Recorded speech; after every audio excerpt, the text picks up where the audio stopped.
Bismillahirrahmanirrahim. Assalamualaikum warahmatullahi wabarakatuh. Alhamdulillah, alhamdulillahi wahdah, sadaqa wa'dah. Assalatu wassalamu ala man la nabiyya ba'dah. Sayyidina wa maulana Muhammadin ibni Abdillah wa ala alihi wa ashabihi wa man tabi'ahum bi ihsanin ila yaumis sa'ah. Amma ba'du. Allahumma la sahla illa ma ja'altahu sahla wa anta taj'alul hazna idza syi'ta sahla. Allahumma anfa'na bima 'allamtana wa 'allimna bima yanfa'una wa zidna ilman. Allahumma faqihna fid din wa 'allimna ta'wil. Subhanaka la ilma lana illa ma 'allamtana innaka antal alimul hakim. Shadaqallahul azim. Mudah-mudahan iktikaf singkat kita pada kesempatan malam hari ini seluruhnya dalam limpahan rahmat, berkah dan ridha dari Allah Subhanahu wa taala. Amin ya rabbal alamin. Bapak Ibu jamaah salat maghrib Masjid Sunda Kelapa, kesempatan yang berbahagia ini kita bersyukur kepada Allah Subhanahu wa taala dengan kalimat alhamdulillahirabbil alamin, karena dengan pertolongan Allah kita bisa istiqomah dalam ketaatan kepada Allah, dan nanti semua orang yang sudah capek dalam ketaatannya mereka akan mengatakan kami ridho ya Allah ketika mendapatkan balasan berupa surga. Ada di dalam Al-Qur'anul Karim ayat A'udzubillahi minasyaitonirrajim lisa'iha radiyah. Tahu ayat itu? Lisa'iha radiyah fi jannatin aliyah. Penghuni surga itu akan ridho. Tidak ada satupun penghuni surga yang tidak ridho. Walaupun surganya surga yang paling rendah misalnya, dia tidak protes, ya Allah kenapa surga saya begini, kurang dingin, tidak mungkin. Ini surga saya kurang nikmat ya Allah, tidak mungkin. Karena siapapun yang masuk surga dia pasti ridho. Kenapa? Karena hasil dari usahanya yang sudah diusahakannya ketika hidup di dunia. Sa'iyun itu adalah usaha, makanya ada kata-kata sa'i. Persis seperti bapak ibu waktu kecil. Pernah kecil nggak ini? Pernah kan? Dulu waktu kecil suka dilarang sama orang tua enggak?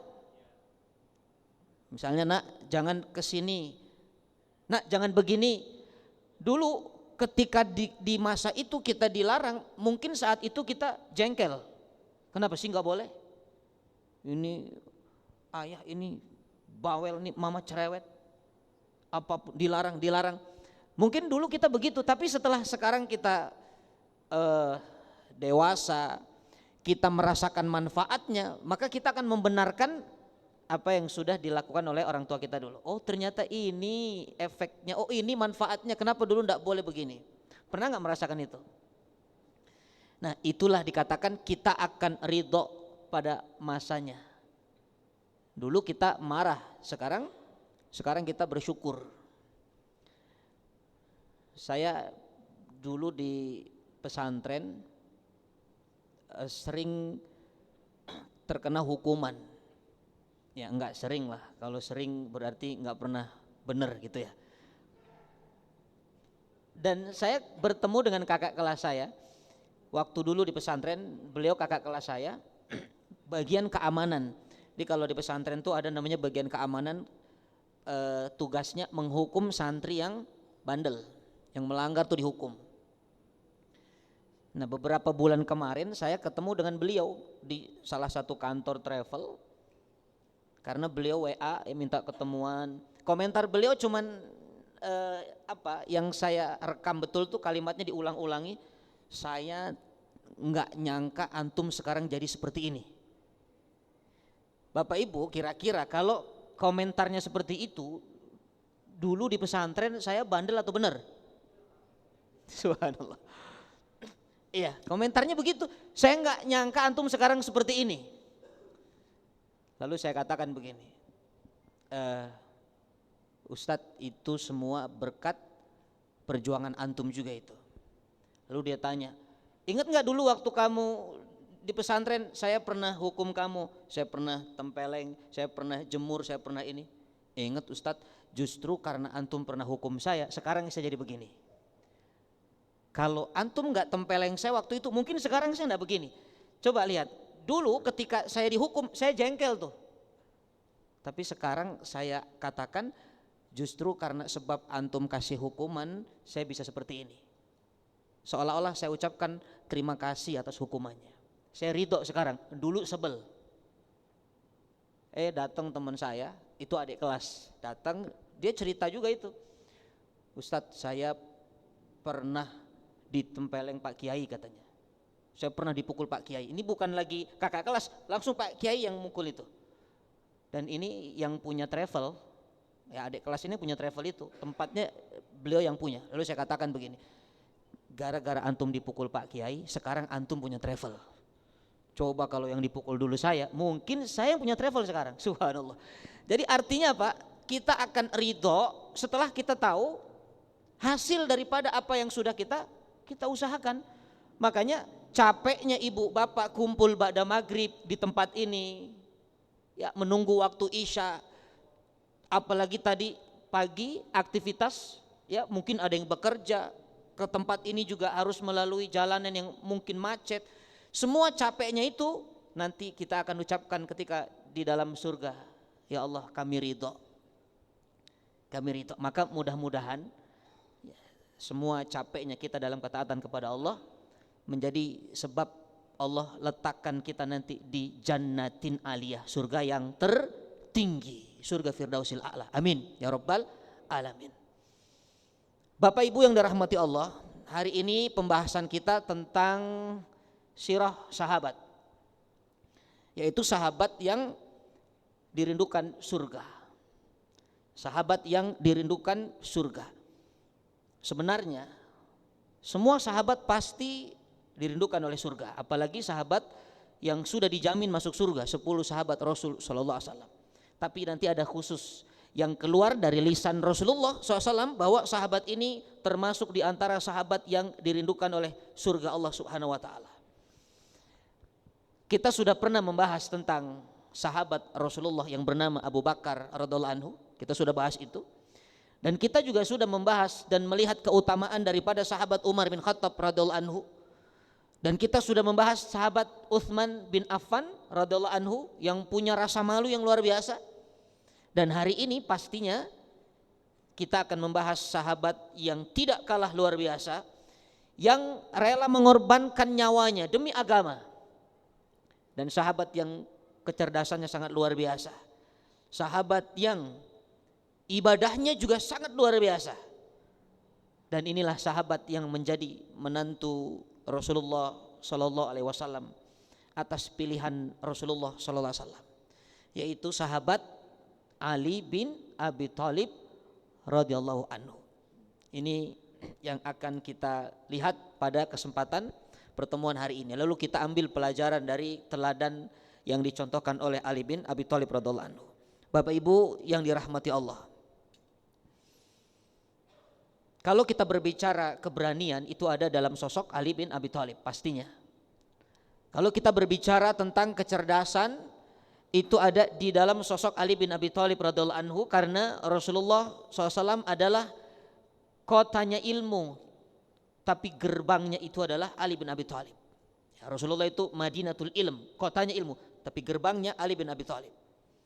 Nanti kita akan lihat beberapa ucapan-ucapan hikmah dari Ali bin Abi Thalib yang sangat terkenal mungkin di kalangan para ahli ilm. Kalau kita bicara keahlian dalam perang, itu pun ada pada diri Ali bin Abi Thalib radhiyallahu anhu. Dan kalau kita bicara tentang ibadahnya, ketaatannya kepada Allah, itu pun ada dalam diri Ali bin Abi Thalib radhiyallahu anhu. Siapa Ali bin Abi Thalib radhiyallahu anhu? Kita lihat biografinya dulu. Ya, Bapak Ibu jamaah salat maghrib yang dirahmati Allah. Ali bin Abi Thalib radhiyallahu anhu adalah sepupu dari Rasul sallallahu alaihi wasallam, sepupuan sama Nabi. Ya, karena memang ayah dari Ali bin Abi Thalib ini adalah paman Rasulullah SAW. Siapa nama ayahnya? Abu Thalib.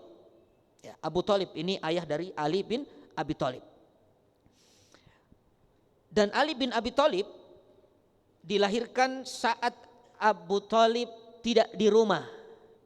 Jadi ketika Ali bin Abi Thalib ini lahir, Abu Thalib sedang di luar rumah tuh. Sehingga diberi nama oleh istrinya dengan nama Asad. Jadi ketika lahir tuh namanya Asad. Apa itu Asad? Singa. Asad itu singa. Ketika Abu Thalib datang, lalu bertanya kepada istrinya, diberi nama siapa ini? Diberi nama siapa anak kita ini? Kata istrinya, aku beri nama Asad. Asad singa. Ya, karena orang dulu, orang-orang Mekah dulu itu, khususnya orang Arab, kalau memberi nama anaknya itu yang gagah. Makanya kita dengar nama Umar, Hamzah. Kenapa? Karena kalau nanti perang, supaya membuat musuh itu takut mendengar nama saja, musuh sudah takut tuh. Kan orang Arab tuh dulu perang gitu kan. Jadi dengar nama tuh sudah takut. Siapa namamu? Hamzah. Mau mikir tuh orang. Ya, siapa namamu? Asad. Singa. Siapa namamu? Ja'far misalnya. Itu terdengar memberi rasa takut kepada musuh. Enggak ada orang perang. Siapa namamu? Mawar. Enggak takutlah musuh. Ya, siapa namamu? Bunga. Subhanallah. Makanya dikasih nama yang menunjukkan kegagahan. Karena kalau sudah mati nanti orang Arab dulu kalau mau perang itu juga pakai adab. Saling memperkenalkan identitas diri, dari mana dia tinggal, di mana alamat rumah. Kenapa? Nanti kalau kalah jenazahnya diantarkan ke rumah. Itu orang Arab dulu begitu. Ya. Jadi walau dikatakan jahiliyah tapi masih punya aturan. Jadi kalau jenazahnya kalah nih perang diantarkan ke rumah. Nanti kalau orang kampungnya dendam, silahkan datang. Saya dari kabilah ini, tempat di sini, silahkan datang. Itu orang Arab jahiliyah dulu seperti itu. Sekarang mah orang perang, ya boro-boro mau nyebutin nama, ya takut dibalas dendam dia, sembunyi-sembunyi dia. Subhanallah. Makanya disebut atau diberikan nama Asad awalnya. Tapi kata Abu Thalib, waduh, kayaknya nih jangan nama Asad. Karena aku takut nanti kalau dia besar nanti perilakunya seperti singa, galak, atau nanti dia akan terbunuh dalam medan peperangan. Saking beraninya itu nanti dia selalu perang dan terbunuh dalam peperangan. Aku nggak mau. Kalau begitu ganti saja namanya Ali. Ya, jadilah namanya Ali. Itu sejarahnya. Bapak Ibu yang dirahmati Allah.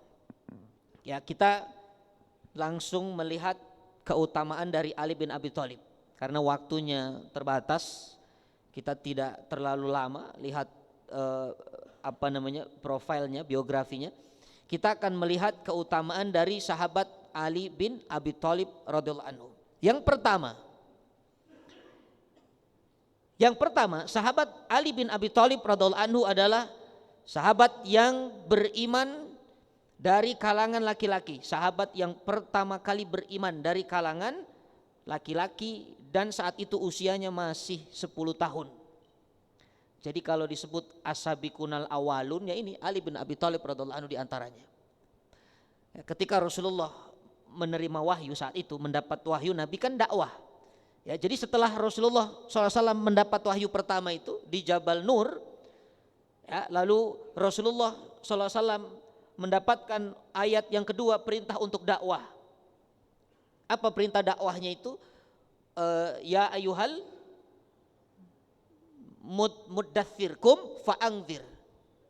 Ya, dikatakan ketika ada perintah dakwah itu maka Nabi langsung berdakwah.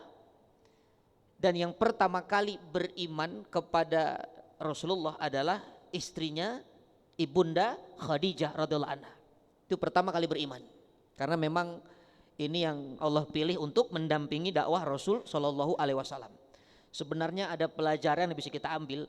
Kalau seorang suami atau seorang laki-laki ingin mudah langkah dalam dakwahnya, maka butuh seorang istri yang ada di sampingnya, atau seorang istri yang mendukung penuh dakwahnya, maka akan mudah jalannya. Apapun dakwah tuh tidak harus di atas mimbar seperti ini ya. Ya mungkin Bapak ingin menjadi seorang apa, tapi niatkan untuk dakwah dalam profesinya, maka akan mudah jalannya kalau istri mendukungnya. Itulah Allah memilih Ibunda Khadijah radhiyallahu anha sebagai pendamping Rasulullah, karena Rasulullah nanti akan mendapat tugas berat. Apa tugasnya? Dakwah. Ini ketika Rasulullah dakwah pertama kali, namanya dakwah sirriyah, sembunyi-sembunyi. Yang pertama kali beriman dari perempuan adalah Ibunda Khadijah. Jadi perempuan ini makhluk yang serba pertama, harus bersyukur jadi perempuan. Yang pertama beriman perempuan. Yang pertama kali mati syahid perempuan, namanya Sumayyah. Yang pertama kali minum air zam-zam perempuan, namanya Siti Hajar alaihissalam. Tapi ternyata Rasulullah melihat di neraka yang paling banyak juga perempuan. Makanya perempuan ini unik sekali ya. Dikatakan hobinya 3. Perempuan tuh hobinya 3, Bapak. Kalau bosen dia, kalau lagi santai dia ngemil, kalau bosen dia ngemol, kalau capek dia ngomel. Itu perempuan tuh. Ya, subhanallah. Betul enggak para ibu, para akhwati fillah? Ya, takutnya saya salah nih, benar ya? Jadi kalau lagi santai apa? Ngomel. Kalau lagi bosan ngemol. Kalau lagi capek ngomel. Subhanallah. Nah, tapi perempuan tuh luar biasa. Ya, ada surahnya khusus An-Nisa, itu perempuan. Yang pertama kali beriman ternyata seorang wanita, namanya Ibunda Khadijah radhiyallahu anha. Lalu diikuti oleh Ali bin Abi Thalib radhiyallahu anhu. Ya, Ali bin Abi Thalib, Bapak Ibu rahmati Allah, saat itu melihat Rasulullah sedang mengajari Ibunda Khadijah, ya, sedang menjalankan syariat karena sudah beriman Ibunda Khadijah, maka salat ditunaikan. Lalu Nabi mengajari syariat kepada Ibunda Aisyah. Saat itu dilihat oleh Ali bin Abi Thalib yang masih usia 10 tahun. Lalu Ali bin Abi Thalib bertanya, apa yang sedang kalian lakukan? Kata Rasul sallallahu alaihi wasallam, ya Ali, aku diangkat oleh Allah menjadi nabi dan rasul. Ya, aku ini diangkat oleh Allah menjadi nabi dan rasul, dan aku diperintahkan untuk menyebarkan syiar tauhid, untuk menghancurkan berhala, untuk menegakkan kalimat la ilaha illallah, supaya manusia itu jauh dari kesyirikan kepada Allah. Dan aku dan Ibunda Khadijah sudah beriman, kata Rasulullah. Lalu ditanya, apakah engkau ingin mengikuti kami ya Ali? Engkau ingin masuk Islam atau tidak? Renungkan Ali. Kalau engkau ingin masuk Islam, mengikuti aku dan Ibunda Khadijah, faktumhu, diam dulu, jangan cerita-cerita dulu. Atau kalau engkau masih ingin berpikir, engkau belum mau masuk Islam, maka diam juga, jangan berbicara kemanapun, karena masih dakwahnya sembunyi-sembunyi. Tapi karena kecerdasan Ali bin Abi Thalib radhiyallahu anhu, jadi Ali ini walaupun usianya 10 tahun, Rasulullah sallallahu alaihi wasallam cara mengajak bicaranya itu tidak seperti anak seusia 10 tahun. Itulah bedanya sahabat Nabi itu, cerdas. Makanya Ali bin Abi Thalib itu kata-katanya penuh hikmah. Ya, di antaranya ketika Ali jadi pemimpin, masyarakatnya itu protes kepada Ali bin Abi Thalib, ya Ali,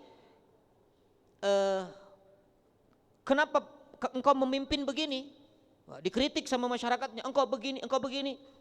Lalu kata Ali bin Abi Thalib, iya jelas aku beginilah. Karena apa? Dulu ketika Abu Bakar jadi pemimpin, masyarakatnya itu seperti Umar. Ketika Umar jadi pemimpin, masyarakatnya seperti Utsman. Ketika Utsman jadi pemimpin, masyarakatnya seperti aku. Tapi ketika aku jadi pemimpin, masyarakatnya kamu. Ya itu masalahnya, subhanallah. Jadi ini salah satu kecerdasan Ali bin Abi Thalib ketika mendapatkan pertanyaan-pertanyaan. Ya kenapa bisa begini negeri ini? Ya karena masyarakatnya kamu, subhanallah. Ini dikatakan bagaimana salah satu di antara kecerdasan Ali bin Abi Thalib dalam berbicara. Maka ketika mendapat ajakan, kamu mau Islam atau enggak? Fikirkan dulu atau Islam sekarang. Lalu Ali bin Abi Thalib tanpa berpikir panjang bersyahadat kepada Rasul sallallahu alaihi wasallam, asyhadu alla ilaha illallah wa asyhadu anna Muhammadan Rasulullah. Karena apa? Ali sudah tahu, sudah tinggal bersama Rasulullah sejak kecil, usia 5 tahun. Jadi sudah tahu bagaimana Rasulullah, ya, bagaimana kelembutannya, bagaimana akhlaknya, bagaimana kebaikannya. Maka tidak ada keraguan ketika melihat satu kebenaran, mengatakan, aku bersaksi tidak Tuhan selain Allah dan aku bersaksi engkau adalah utusan Allah. Maka sejak saat itu Ali bin Abi Thalib masuk ke dalam Islam di barisan Rasulullah sallallahu alaihi wasallam dan menjadi laki-laki pertama dan usianya saat itu masih muda. Subhanallah, ini keutamaan Ali bin Abi Thalib radhiyallahu anhu. Yang pertama. Tapi ada satu cerita yang menarik. Pernah suatu hari Ali bin Abi Thalib sedang sholat. Ketika sudah masuk Islam, Ali bin Abi Thalib sholat. Lalu dilihat oleh ayahnya, Abu Thalib namanya. Ayahnya komentar, apa kata ayahnya? Ya Ali, apa yang kamu lakukan itu? Itu apa? Karena Abu Thalib tidak tahu kalau itu adalah sholat. Lalu dijawab oleh Ali, ini sholat. Dari mana kamu tahu? Diajarkan oleh Rasulullah. Lalu kata Abu Thalib saat itu, fa'atbi'uhu fa'innahu nabi. Ya sudah Ali, kalau begitu ikuti dia, ikuti Muhammad karena Muhammad itu nabi. Lalu Ali bertanya kepada bapaknya, Bapak, apakah engkau tidak mau ikut kepada Muhammad? Engkau tidak mau ikut kepada Rasulullah? Kata Abu Thalib, aku tidak mungkin ikut kepada Muhammad karena aku ini adalah pemimpin kaum ini. Aku tidak mungkin ikut kepada Muhammad. Aku pemimpinnya kaum ini. Subhanallah. Jadi itulah, walaupun dikatakan Abu Thalib itu menyuruh Ali untuk mengikuti Rasulullah, tapi ternyata Allah tidak memberikan hidayah kepadanya untuk mengikuti Rasulullah SAW. Nah, itu keutamaan yang pertama. Jelas ini? Halo, ada orang? Kenapa bengong begini? Subhanallah.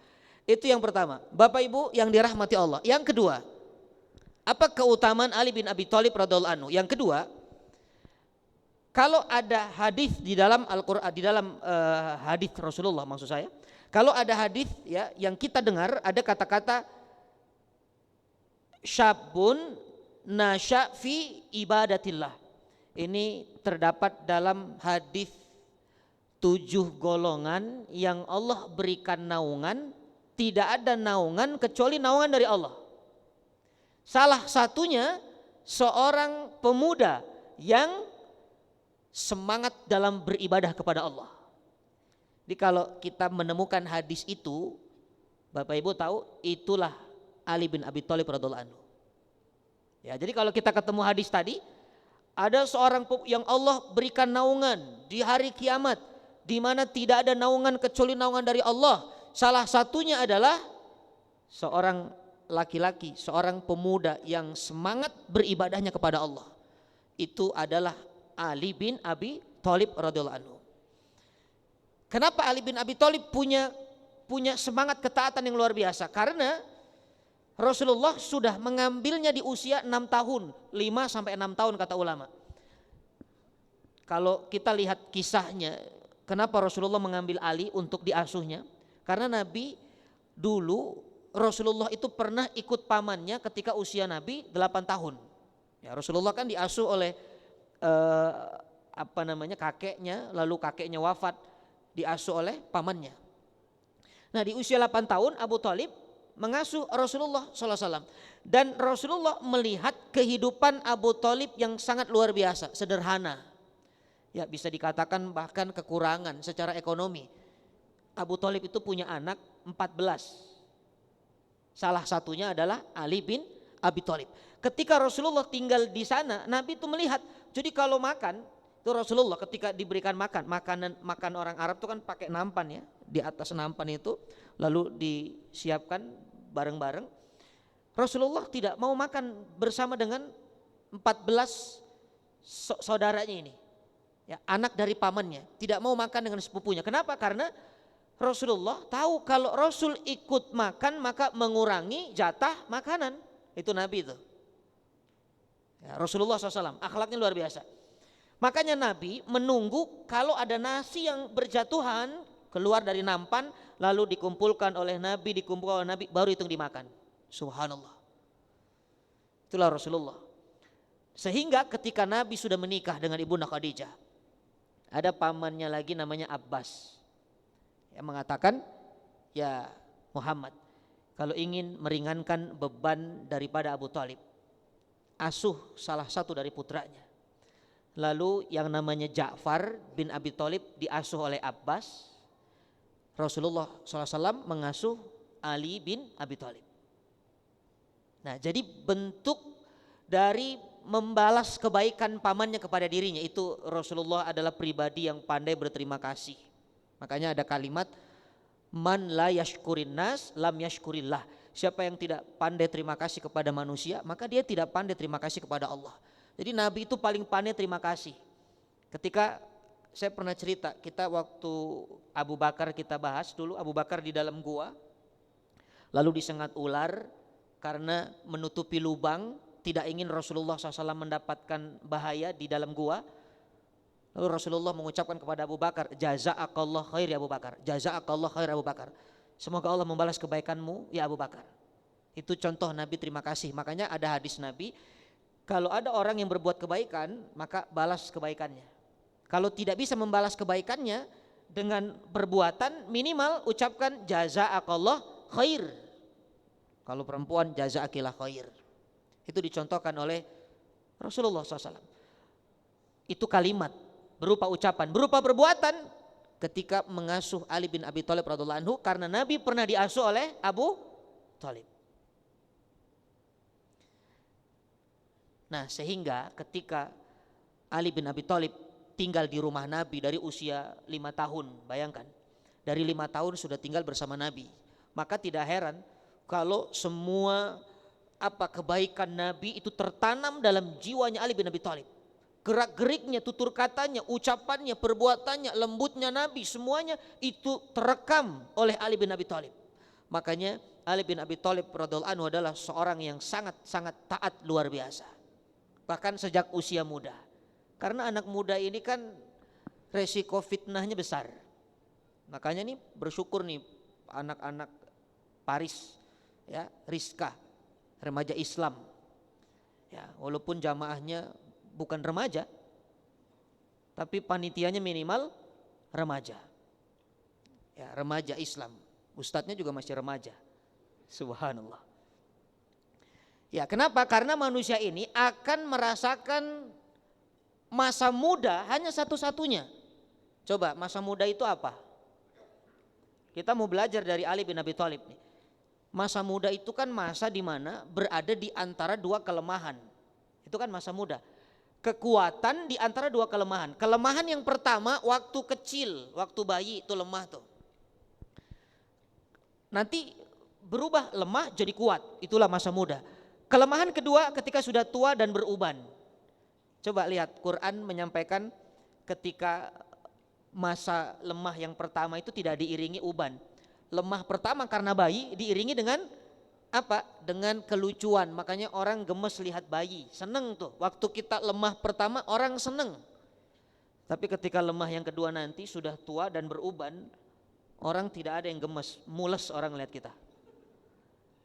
Makanya mumpung sekarang belum fase tua atau lemah dan beruban, mumpung masih fase di muda ini, semangat dalam ibadah kepada Allah. Kenapa? Karena membangun ketaatan di masa muda maka akan mendatangkan kebaikan yang mengalir di masa tua. Falahum ajrun ghairu mamnun. Ibu bapak, saya tanya, mungkin gak kita akan mengalami perubahan fisik sehingga mungkin kita tidak kuat melakukan kebaikan yang biasa kita lakukan. Misalnya waktu masih muda majlis taklim kuat, duduk paling depan. Itu kan nanti kalau sudah 40-an 50 tuh cari sandaran. Itu sudah mulai enggak kuat tuh. Itu juga enggak bertahan lama, biasa 1 jam nanti setengah jam. Geser sana geser sini. Baca Quran juga sama, waktu masih muda jelas bacaannya, sudah tua agak susah bacanya. Ya, tapi itu semua tidak akan merubah pahala yang Allah berikan karena sudah dibangun keistiqomahannya di masa muda. Makanya waktu muda itu waktu yang banyak disinggung oleh Rasul sallallahu alaihi wasallam. Sehingga Ali bin Abi Thalib menjadi contoh bagi kita, seorang pemuda yang sangat taat kepada Allah Subhanahu wa taala. Nah, ini adalah keutamaan Ali bin Abi Thalib yang kedua. Yang ketiga, Ali bin Abi Thalib radhiyallahu anhu adalah termasuk sahabat yang sangat dicintai Nabi sallallahu alaihi wasallam. Ada satu hadis yang sahih, Rasulullah SAW sampai mengatakan, man adza aliyan adani. Siapa yang menyakiti Ali maka dia menyakiti aku, kata Rasul SAW. Bayangkan, kira-kira kalau ada orang yang berkomentar seperti ini, sayang atau tidak dia? Sayang, saking sayangnya ya, saking cintanya mengatakan, siapa yang menyakiti anakku maka dia menyakiti aku, karena aku adalah bapaknya. Siapa yang menyakiti keluargaku, menyinggung keluargaku, maka dia menyinggung aku, karena aku kepala rumah tangganya. Rasulullah mengatakan, siapa yang menyakiti Ali maka dia menyakiti aku. Kata Nabi, Aliun minni wa ana minhu. Ali itu bagian dariku dan aku bagian darinya. Subhanallah. Ini kalau Rasulullah sudah mengatakan ini, maka jangan sampai kita menyakiti perasaan sahabat Rasul sallallahu alaihi wasallam. Karena ada orang-orang yang mengkafirkan Ali bin Abi Thalib, ada enggak? Itu yang disebut dengan Khawarij. Orang Khawarij itu yang dia keluar dari hukum Al-Quran, tidak berhukum dengan Quran, dia keluar dari kelompoknya Muawiyah, dia keluar dari kelompoknya Ali bin Abi Thalib. Bahkan dia mengatakan Ali bin Abi Thalib adalah kafir. Na'udzubillah tsumma na'udzubillah. Nah, jadi hati-hati, menyakiti Ali bin Abi Thalib maka sama dengan menyakiti perasaan Nabi Shallallahu alaihi wasallam. Bapak Ibu yang dirahmati Allah, makanya itulah kenapa Rasulullah memilih sahabat Ali bin Abi Thalib menjadi menantunya. Padahal kalau dilihat dari hartanya, Ali itu sahabat yang dikatakan tidak memiliki banyak kekayaan. Rasulullah bisa nggak memilihkan Fatimah untuk Fatimah Az-Zahra putrinya, sahabat yang kaya? Bisa nggak Nabi? Baik, bisa. Nabi tinggal mengatakan, siapa yang ingin menikah dengan putriku, siapa yang ingin jadi menantuku, siapkan uang sekian. Syaratnya harus punya rumah, syaratnya harus punya kebun kurma, syaratnya. Dan hakul yakin para sahabat akan berlomba-lomba itu. Siapa yang tidak mau jadi menantunya Rasulullah? Subhanallah. Abu Bakar kaya, Utsman bin Affan kekayaannya luar biasa. Tapi kenapa Nabi memilih Ali bin Abi Thalib? Coba, ini luar biasa ini. Bagi para jomblo ini, coba lihat konsepnya. Saya akan sampaikan begini. Dalam urusan memilih pasangan, laki-laki memilih perempuan itu ada 4 caranya. Kata Nabi, tunkahul mar'ah li arba. Nikahilah perempuan itu 4 kriteria. Bukan 4 orang, 4 kriteria. Ini baru nikah udah 4 aja ya, 4 kriterianya. 1, ini kalau perempuan nih 4, kalau laki-laki nanti cukup 2, perempuan 4. 1, ya mungkin dikatakan kecantikannya, silahkan lihat dari sisi jamaliha, boleh kecantikannya. Jadi buat yang belum menikah tuh boleh melihat dari ini cantik atau tidak. Kenapa? Karena kecantikannya mungkin akan bisa membantumu untuk menundukkan pandangan. Itu yang pertama. Tapi kalau hanya kecantikan tidak lama. 70 tahun masih cantik enggak? Lesung pipitnya bukan 2, tapi seluruh wajahnya lesung pipit. Keriput namanya. Makanya banyak yang oplas kan. Kenapa? Dia enggak terima, dia mempertahankan kecantikannya. Semuanya plastik akhirnya. Yang kedua, cari dari hartanya. Silahkan maliha, kata Nabi. Boleh lihat dari hartanya. Tapi ini kata ulama maksudnya adalah sekufu. Jadi cari harta itu yang setara, bukan yang kaya, bukan. Karena kalau perempuannya kaya, banyak terjadi misalnya nanti tidak imbang, dia akan timpang nantinya. Berapa banyak perempuan kaya misalnya nanti tidak kuat untuk menerima keadaan suaminya. yang biasa setiap pagi harus sarapan keju, tiba-tiba begitu nikah ini kejunya enggak ada, hanya tinggal singkongnya misalnya, ya. Atau nanti biasa kemana ternyata tidak bisa. Makanya ini yang sekufu. Nah, yang selanjutnya hasabiha, nasabnya, karena nasab itu penting. Ya, nasab keturunan siapa ini? Tapi yang keempat, lihat kalimatnya, fadfar bidzatiddin taribat yadak. Fadfar itu begini, bukan fakhud.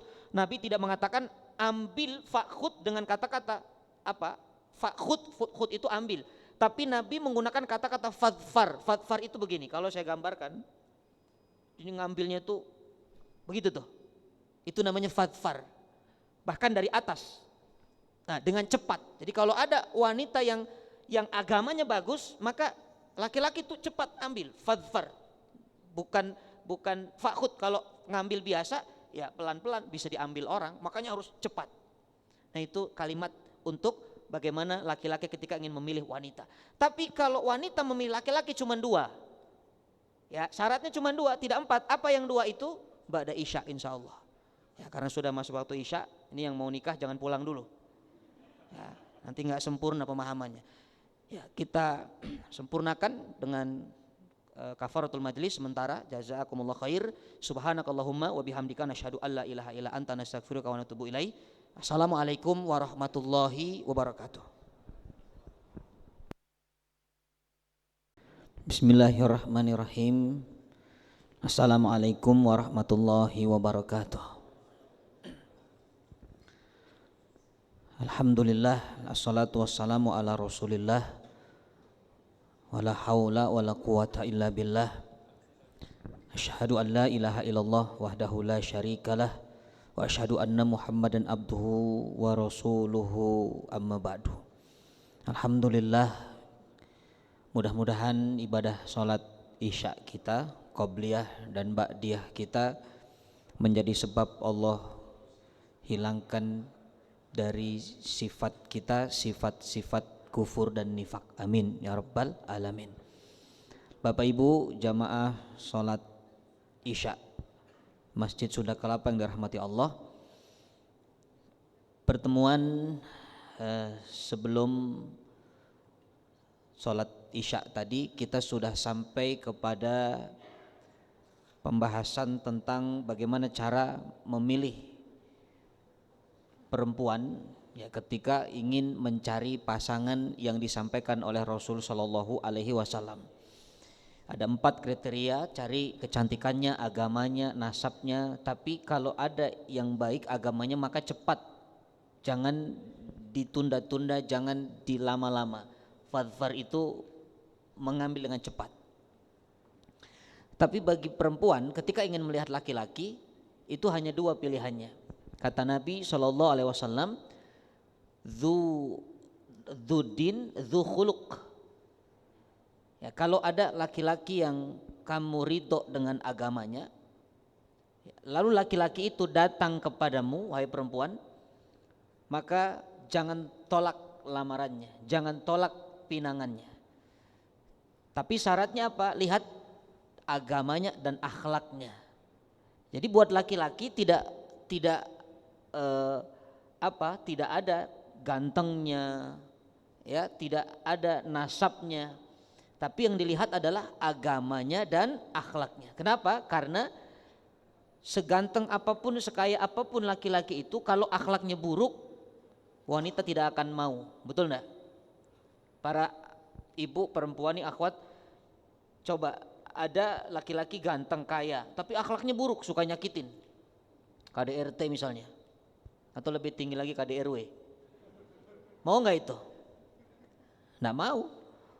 Padahal fitrahnya perempuan kan suka harta, betul nggak? Perempuan tuh sukanya kan harta, makanya perempuan kalau ditanya lebih suka emas atau emas-emas, suka emas yang pakai emas gitu ya. Tapi kalau dihadapkan dengan keadaan, ini ada laki-laki ganteng, ini kaya, tapi akhlaknya buruk, dia tidak mau. Maka Rasulullah SAW memilih Ali sebagai pasangan putrinya Fatimah radhiyallahu anha karena melihat agamanya dan akhlaknya yang luar biasa. Jadi bukan karena hartanya, karena Ali bin Abi Thalib itu pernah menjual pedangnya untuk membeli izar. Tahu izar? Sarung. Hanya untuk membeli sarung itu jual pedang karena tidak punya uang. Itu Ali bin Abi Thalib radhiyallahu anhu. Dan ini menjadi kemuliaan bagi seorang Fatimah Az-Zahra, putri Rasul sallallahu alaihi wasallam, sabar dengan keadaan suami yang dikatakan tidak punya ekonomi yang lebih, bahkan bisa dikatakan dalam keadaan kekurangan. Itulah yang membuat Rasulullah sallallahu alaihi wasallam sangat mencintai Ali bin Abi Thalib radhiyallahu anhu karena akhlaknya, karena agamanya.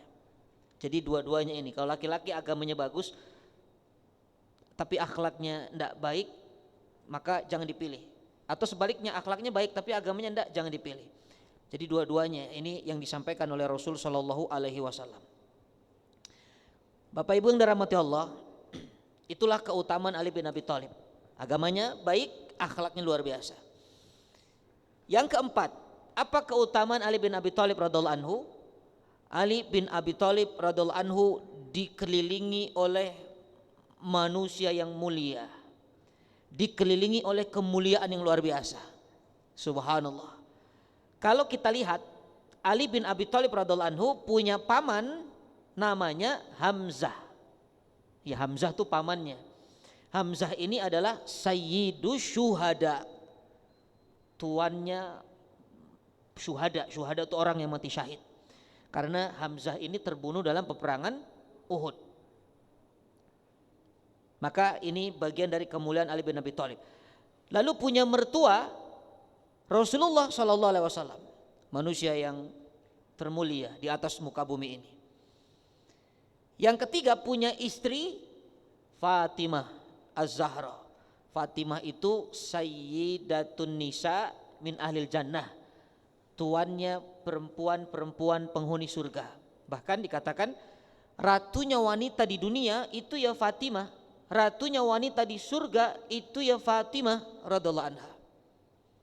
Dan itu ada di samping Ali bin Abi Thalib radhiyallahu anhu. Kemudian punya putra namanya Hasan dan Husain radhiyallahu anhuma. Ini adalah cucu Rasul sallallahu alaihi wasallam yang sangat dicintai Nabi, karena ini nanti menjadi pemuda atau pemimpin pemuda di surga. Itu adalah Hasan dan Husain radhiyallahu anhuma. Lalu punya kakak, Ali bin Abi Thalib punya kakak Ja'far At-Thayyar, seorang yang dikatakan sahabat Nabi juga. Ketika terbunuh dalam peperangan, salah satu dari sahabat Nabi melihat apa dikatakan seperti terbang, ya, seperti burung. Jadi seperti burung punya sayap. Toyar itu kan burung. Katakan dilihat seperti burung yang terbang. Karena apa? Karena dua tangannya itu putus ya dalam peperangan, dalam riwayat, dalam kisah disampaikan, sehingga kakinya juga putus, sehingga Allah ganti seperti seekor burung. Ya, ini adalah Ja'far yang tadi diasuh oleh Abbas. Nah, itu yang membuat Ali bin Abi Thalib dikelilingi oleh kemuliaan. Punya paman Sayyidus Syuhada, punya mertua Rasulullah SAW, punya istri Sayyidatun Nisa min ahlil jannah, punya putra Hasan dan Husain, penghulunya pemuda di surga, dan punya kakak juga seorang sahabat yang luar biasa, Ja'far At-Thayyar.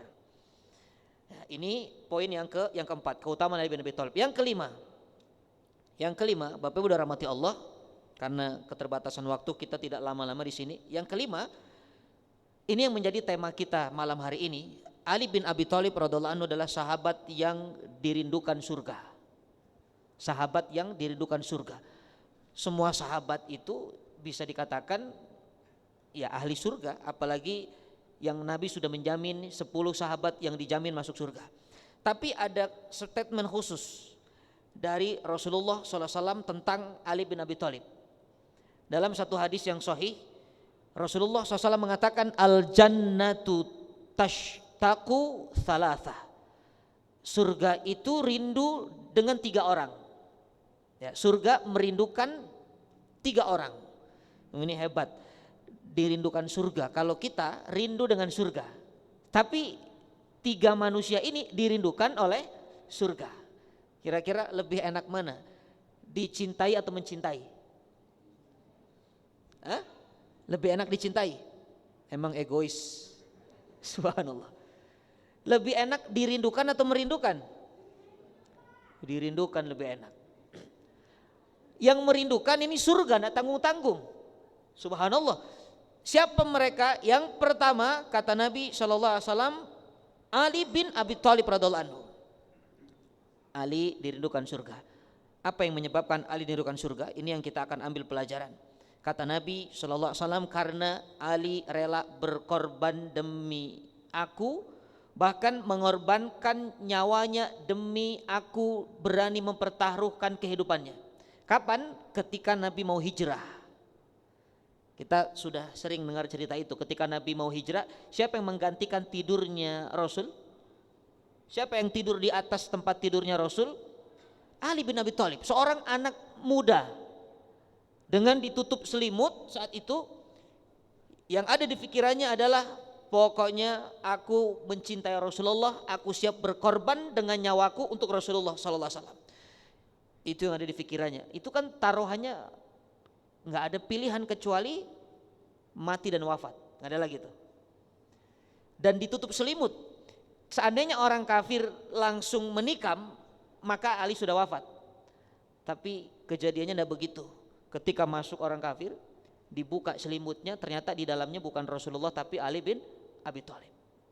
Untung dibuka itu, kalau tidak dibuka wafat. Coba, ada nggak di sini yang berani seperti Ali?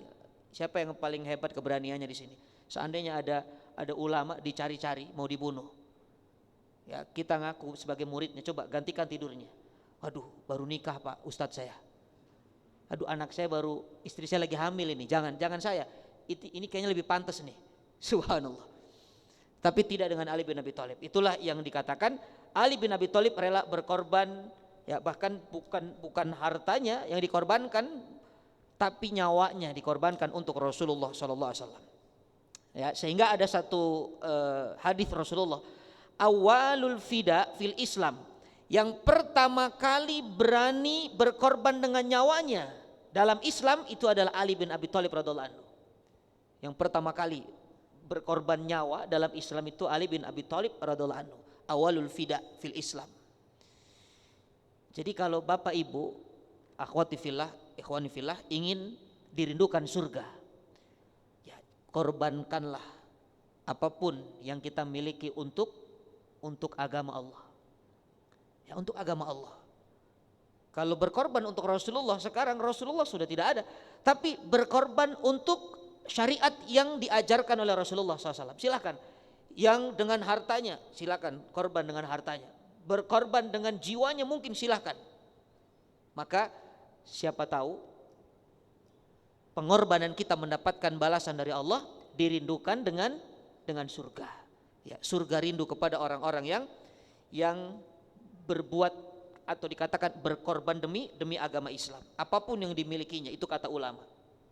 Termasuk berkorban waktu, ini kita ngaji. Maka niatkan, ya Allah, saya wakafkan waktu saya untukmu ya Allah. Ya Allah, saya wakafkan usia saya untukmu ya Allah. Saya wakafkan pemikiran saya untuk agamamu ya Allah. Nah, itu jiwa pejuang namanya. Ya, jiwa seorang pejuang agama. Intang surullah yang surukum wa yuthabbit aqdamakum. Itu yang pertama, Ali bin Abi Thalib dirindukan surga karena rela berkorban untuk Rasulullah SAW. Yang kedua, ada seorang namanya Ammar bin Yasir. Ammar bin Yasir, seseorang yang sangat kuat menjaga akidah, karena keluarganya ini disiksa oleh orang kafir. Ibunya dibunuh ketika hamil tua itu diancam, ya Sumayyah ulu Hubal, Sumayyah sembahlah Hubal ini berhala. Kata Sumayyah, tidak, Tuhanku adalah Allah, la ilaha illallah. Ditusuk, diacak-acak perutnya di hadapan Ammar, lalu ditarik lagi, diancam lagi. Ya Sumayyah, ulu Hubal, sembahlah Hubal ini. Tidak, Tuhanku Allah, la ilaha. Ditusuk lagi, diacak-acak lagi sampai wafat. Dan itu terjadi dan Ammar itu melihatnya. Belum cukup lagi ibunya, ayahnya subhanallah dikatakan apa? Yasir namanya. Itu kakinya diikat dari 4 arah dengan seekor kuda. Tangannya kanan kirinya, kaki kanan kiri diikat lalu diancam. Ya, ulu Hubal, sembelih Hubal. Kalau tidak mau kuda ini dipecut. Ya, ketika kudanya dipecut, maka kuda akan berlari menuju 4 arah, tubuhnya terbelah menjadi 4 bagian. Dan itu di hadapan Ammar. Tapi Ammar tetap kuat dengan menjaga akidahnya. Subhanallah. Bapak Ibu dirahmati Allah. Sekarang akhir zaman ini mungkin kita menjaga akidah, ya, akidah kita tidak dirusak dengan kita diancam mau dibunuh seperti para sahabat dulu, ya nggak ada. Sekarang kita yang ngaji lalu dibunuh, kita dipenggal kepalanya, kita ditusuk, tidak. Tapi akidah kita atau iman kita ini bisa lepas. Mungkin dengan fitnah-fitnah akhir zaman sekarang ini, entah dari sosial media, ya, entah dari tontonan kita, entah dari pergaulan kita. Makanya jaga betul iman. Kenapa? Karena syarat dirindukan surga adalah diantaranya yang memiliki kekuatan dalam menjaga akidah. Jangan mau dijual akidah kita, itu maksudnya. Jangan mau dikalahkan akidah kita hanya dengan tontonan kalah, hanya dengan sembako misalnya kalah. Ya, berapa banyak di pedalaman dengan sembako ditukar akidahnya, dijual imannya. Ya, kita jangan sampai kita lepaskan akidah kita. Kenapa? Karena iman itulah sesuatu yang paling berharga, yang paling mahal yang kita miliki. Kalau nggak ada iman nggak bisa masuk surga kan? Kehilangan iman, kehilangan surga. Makanya jangan pernah merasa aman dengan iman. Itu kata Abi Dzar Al-Ghifari. Siapa yang merasa aman dengan imannya, dikhawatirkan Allah mencabut nyawanya dalam keadaan tercabut imannya. Kenapa? Karena ada orang pagi-pagi beriman, sorenya murtad, ada nggak? Sorenya beriman, paginya kafir. Itu hadisnya sahih. Makanya jangan merasa aman dengan iman kita. Walaupun sudah sering taklim misalnya, saya mah tenang Ustaz, tiap hari ngaji. Ini yang saya follow semuanya habaib, tenang aja saya mah. Ini nomor handphone saya isinya kontak WA-nya para ustadz, para ustadzah. Jangan merasa aman. Kenapa? Karena iman itu perlu dikuatkan grafiknya dengan perjuangan. Ya, dengan perjuangan dan minta tolong kepada Allah. Kan banyak cerita orang ini terkenal soleh tapi ujungnya murtad. Bahkan dari sahabat Nabi sudah ada dulu. Ya, sahabat Rasulullah bayangkan, tapi ujungnya murtad. Apalagi kita yang jauh kehidupannya dari Rasulullah SAW. Ini dicontohkan oleh Umar bin Khattab radhiyallahu anhu. Makanya orang beriman itu harus refleksi, muhasabah. Muhasabah itu refleksi iman. Ya, bukan refleksi kaki dan tangan. Ini jangan tanya nanti ke tukang refleksi, Pak saya mau muhasabah. Ya, maksudnya introspeksi diri. Karena sahabat Umar bin Khattab, seorang yang sudah diakui keimanannya, bahkan punya keutamaan luar biasa, kita sudah bahas. Umar itu merasa jangan-jangan iman saya ini hanya zahir, casing, isinya munafik. Ya, jangan-jangan iman kita ini cuma pakaian saja, berjilbab panjang iya, bergamis berkoko iya, tapi hatinya benci sama orang Islam.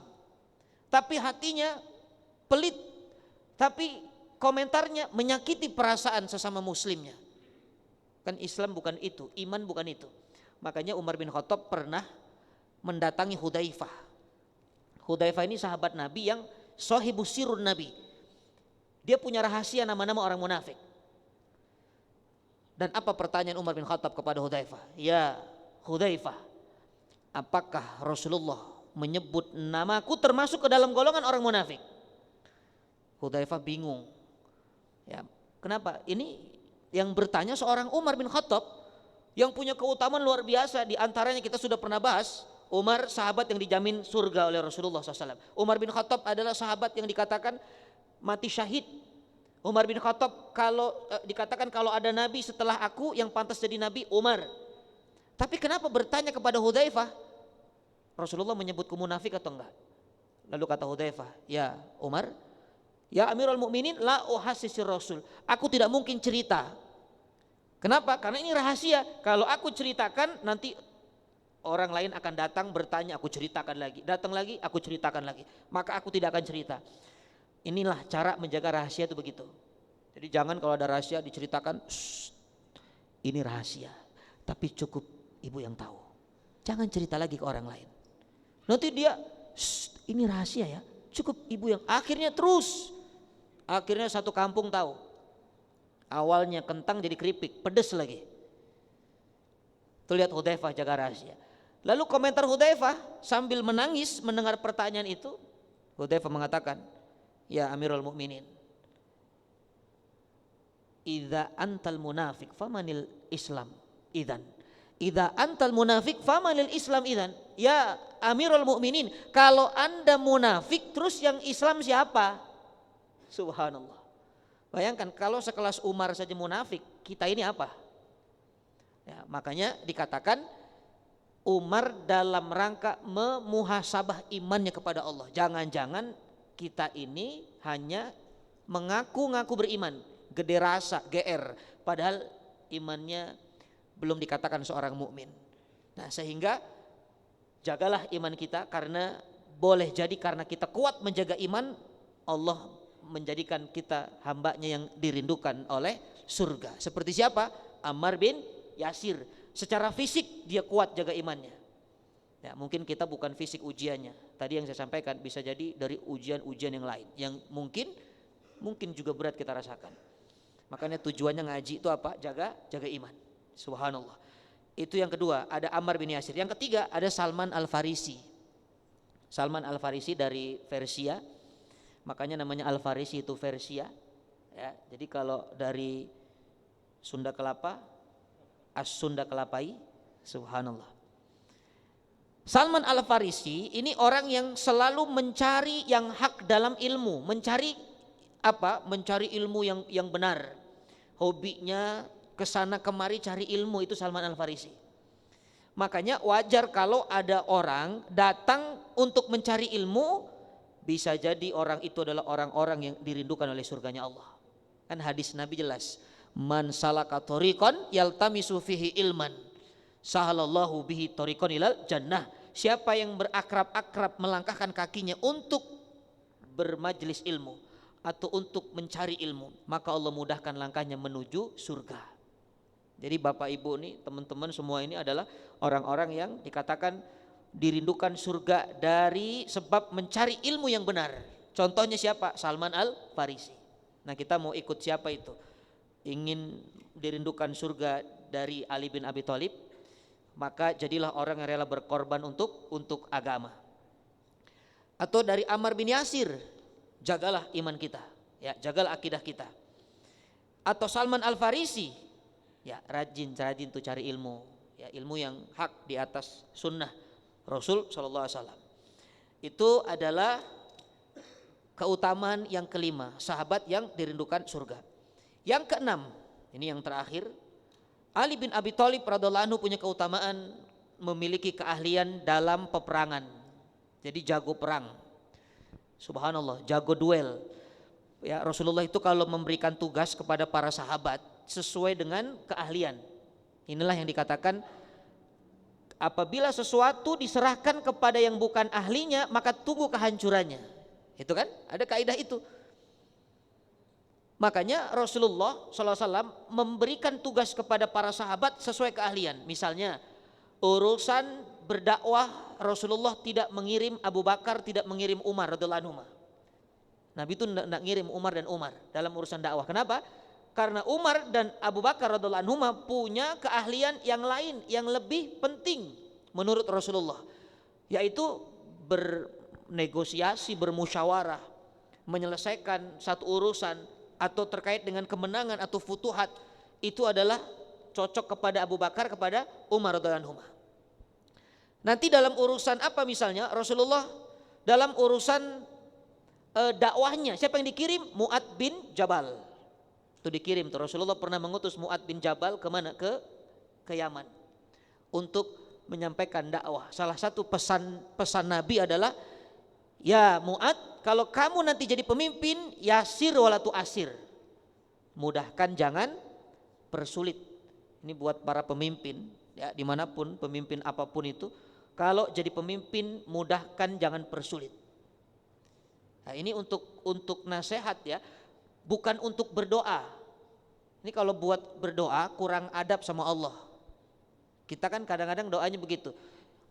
Ya Allah yasir wala tu'asir. Ya Allah mudahkan, jangan persulit. Padahal sejak kapan Allah mempersulit? Coba, pernah nggak Allah mempersulit? Allah sudah katakan dalam Quran,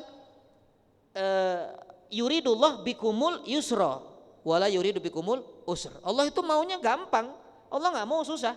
Makanya ada hukum-hukum Islam yang gugur kalau dia tidak mampu melakukan. Misalnya haji atau umroh, kan kalau nggak mampu ya sudah. Haji itu syaratnya dua, punya keuangan, punya kesehatan. Kalau salah satunya tidak ada, maka tidak menjadi wajib baginya, gugur kewajiban. Ada syariat yang bisa diqadha, diganti. Ya, misalnya apa? Puasa Ramadan. Ya, man kana minkum maridun aw ala safar fa iddatum min ayyamin ukhar. Kalau sakit atau safar ganti di hari lain. Allah kasih kemudahan tuh. Bahkan kalau tidak ada airnya, ini dalam urusan sholat misalnya, nggak ada airnya boleh tayamum, kasih kemudahan. Tidak bisa 4 rakaat karena perjalanan, di jama' atau di qashar, jama' dan qashar silahkan, Allah kasih kemudahan. Nggak bisa berdiri, duduk sholatnya, nggak bisa duduk. Berbaring, nggak bisa berbaring, dengan isyarat nggak bisa isyarat, disolatin. Kurang apa coba Allah? Iya. Makanya jangan mengatakan ya Allah mudahkan, jangan persulit ya Allah. Belum lagi dalam ayat lain dikatakan wa nuyassiruhu lil yusra. Ada itu kan? Wa nuyassiruhu lil yusra. Allah memberikan kemudahan. Makanya kata ulama, doa seperti ini kurang adab. Terus gimana doanya? Ya sudah, minta kemudahan tanpa ditempelkan itu, jangan kasih kesulitan. Karena ada sholawatnya itu kan, apa tuh? Ilahana, ada kan? Ya ilahana, yassir lana umurana. Sudah cukup, jangan la tu'asir, nggak usah begitu. Nah makanya dikatakan Allah itu maha memudahkan, sehingga jangan mengatakan kepada Allah ya Allah mudahkan, jangan persulit. Jadi kalimat yasir wala tu'asir itu adalah keluar dari lisan Nabi, bukan dalam konteks berdoa, tapi dalam konteks memberikan nasihat kepada pemimpin. Saat itu Mu'adz bin Jabal, kalau kamu jadi pemimpin mudahkan, jangan persulit. Jadi kalau kita jadi pemimpin tuh regulasi apapun kasih kemudahan buat yang dipimpinnya, buat rakyatnya, itu maksudnya. Nah itu dikatakan Rasulullah mengutus Mu'adz bin Jabal karena ahli dalam berdakwah. Terus urusan Qura tuh baca Quran. Rasulullah itu menyerahkan kepada Ubay bin Ka'ab, karena ini sahabat Nabi yang suaranya bagus, hafalannya kuat. Makanya dalam satu kisah ketika Rasulullah sedang baca Quran, tiba-tiba ada ayat kelewat. Terkadang Nabi itu lupa, terlewat. Ya, Nabi pernah lupa karena di dalam Al-Quran dikatakan sanukri'uka falatansa illa masya Allah. Ya, Allah tuh yang akan membacakan Al-Quran, Jibril membacakan lalu menanamkan dalam hati Rasulullah. Tapi Rasulullah itu bisa lupa kalau Allah kehendaki. Kayak Nabi pernah lupa, Nabi pernah berjalan dengan para sahabat lalu mendengar bacaan Quran dari sahabatnya. Kata Rasulullah SAW, seandainya aku tidak mendengar bacaan itu, aku lupa dengan ayat itu. Subhanallah. Tapi Nabi lupa dengan ayat ketika sudah disampaikan. Nah ini harus dicatat ya. Nabi lupa dengan ayat bukan ketika ayat itu belum disampaikan. Kalau belum disampaikan Nabi lupa, itu masalah. Begitu mau nyampaikan wahyu, oh tadi apa ya? Saya lupa Abu Bakar tadi. Nah begitu. Kalau kita kan beda, kita belum ngafalin udah lupa. Lebih parah lagi itu, subhanallah. Ya, maka Rasulullah juga pernah lupa, sehingga dalam bacaan Quran kadang-kadang Nabi ada yang terlewat. Lalu Nabi bertanyanya kepada siapa? Kepada Ubay bin Ka'ab. Jadi ketika sahabat tadi komentar, ya Rasulullah, kok tadi ayat ini kok terlewat ya? Kok tidak ada ya? Apa sudah dihapus ya Rasulullah? Lalu Rasul bertanya, memang benar tidak? Saya tadi tidak baca itu. Ya Rasul tidak baca. Benar, kamu dengar juga saya tidak baca? Iya. Coba tanya Ubay bin Ka'ab, benar nggak aku tidak baca? Benar ya Rasul. Kalau Ubay bin Ka'ab sudah membenarkan, baru Rasul percaya. Subhanallah. Ya itu dikatakan urusan soal bacaan Quran. Nah kalau urusan faraid, hitungan. Faraid itu hitungan. Nabi menyerahkan kepada Zaid bin Thabit radhiyallahu anhu. Kalau urusan tahdid dalam perang, Tahdid dalam perang itu maksudnya strategi perang, ngatur peperangan. Saat kondisi sedang genting, emergensi, Nabi mempercayakan kepada Ali bin Abi Thalib radhiyallahu anhu. Karena nanti kalau Bapak Ibu baca tentang Ali bin Abi Thalib, kita tidak mungkin selesai malam ini pastinya. Dalam beberapa peperangan, Ali bin Abi Thalib itu menjadi seseorang yang bisa menjatuhkan musuh, di mana musuh itu tidak bisa dijatuhkan oleh sahabat yang lain. Hanya Ali bin Abi Thalib radhiyallahu anhu. Ya, di antara contohnya dalam perang Badar misalnya, Nabi bisa membunuh musuh Rasulullah SAW, musuh Islam, di mana di situ ada Zubair bin Awam, tapi tidak bisa menjatuhkan. Di situ ada Khalid bin Walid, tidak bisa menjatuhkan. Maka Ali bin Abi Thalib beberapa kali bisa menumbangkan musuh yang dianggap musuh terberat. Itulah keahlian Ali bin Abi Thalib, dikatakan dalam peperangan, dalam berduel melawan musuh yang luar biasa. Ya, maka inilah 6 keutamaan sahabat Rasulullah sallallahu alaihi wasallam Ali bin Abi Thalib radhiyallahu anhu. Karena keterbatasan waktu, mudah-mudahan apa yang kita bahas ini menambah hazanah, menambah kebaikan, dan semakin mengenal sosok Ali bin Abi Thalib radhiyallahu anhu. Hari ini kita ceritakan kisah-kisahnya, keutamaannya. Mudah-mudahan Allah nanti pertemukan kita di surganya Allah Firdausil A'la bersama para sahabat-sahabat Rasulullah sallallahu alaihi wasallam. Amin ya rabbal alamin. Saya kira ini mungkin ada yang ditanyakan, silahkan. Kalau tidak ada kita cukupkan. Saya serahkan ke pembawa acara. Syukran, wallahu yubariku fikum.